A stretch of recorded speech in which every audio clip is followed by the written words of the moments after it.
Clara first noticed something was wrong on a quiet Sunday evening, though at the time it felt too small to matter. She stood in front of her bathroom mirror, slowly brushing her hair, as the silence of her apartment wrapped around her.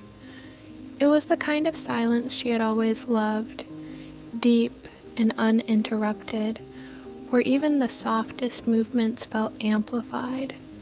As she raised her hand to adjust a loose strand near her face, something about the reflection unsettled her. It moved just a fraction too late. She paused, her hand hovering mid-air, eyes locked onto the mirror.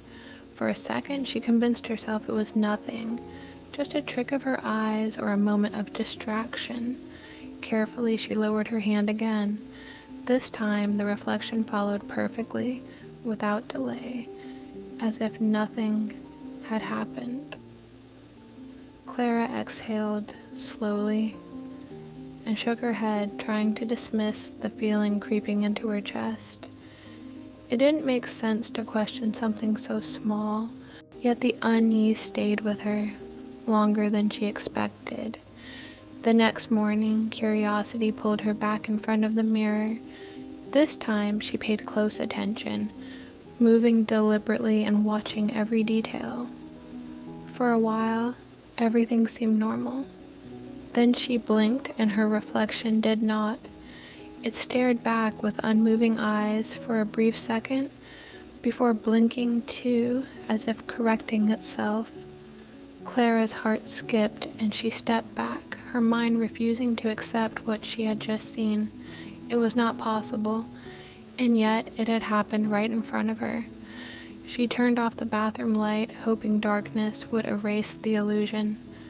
But even as the room fell into shadow, she could still see her reflection faintly outlined in the mirror.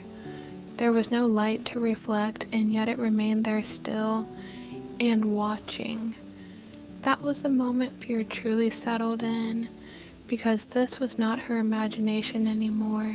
All day, Clara avoided anything that could reflect her image. She kept her eyes away from windows, dark screens, even polished surfaces.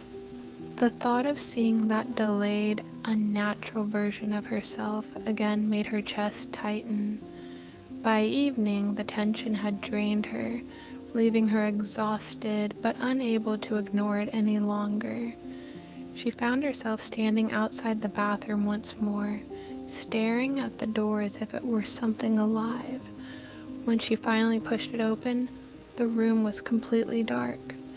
For a brief second, everything felt normal again. Then she looked at the mirror, and her breath caught in her throat. Her reflection was already there, standing in the center of the mirror, facing her directly. It wasn't copying her. It wasn't reacting to her movements. It had been waiting. Clara froze, unable to step forward or look away. Slowly, the reflection smiled, a movement she hadn't made. It wasn't wide or exaggerated, just subtle enough to feel real, and that made it worse. A cold wave of fear spread through her as she realized this wasn't a delay anymore. It was something separate, something that no longer needed her. The reflection tilted its head slightly, as if studying her, then began to move. Not mimicking, not following, but walking forward within the mirror itself. Clara stumbled backward, her body reacting before her mind could process what was happening. The space between her and the mirror felt suddenly unsafe, as if something was about to cross it. She turned to leave, panic rising fast, but before she could take a full step, she heard it, a soft sound behind her, a footstep, not from the mirror, but from inside the bathroom. Clara's body went still. Slowly, she turned her head, her breath shallow, her heart pounding so loudly it drowned out everything else. The mirror was empty. Her reflection was gone. Another sound followed, closer this time, no longer distant or contained. It wasn't coming from the mirror anymore. It was behind her, in the hallway. Clara stood frozen, unable to turn fully, unable to run. Every instinct told her not to look, but the presence was undeniable now, close enough to feel. Then, just over her shoulder, in a voice that sounded exactly like her own, something whispered softly, "You're the one who's late."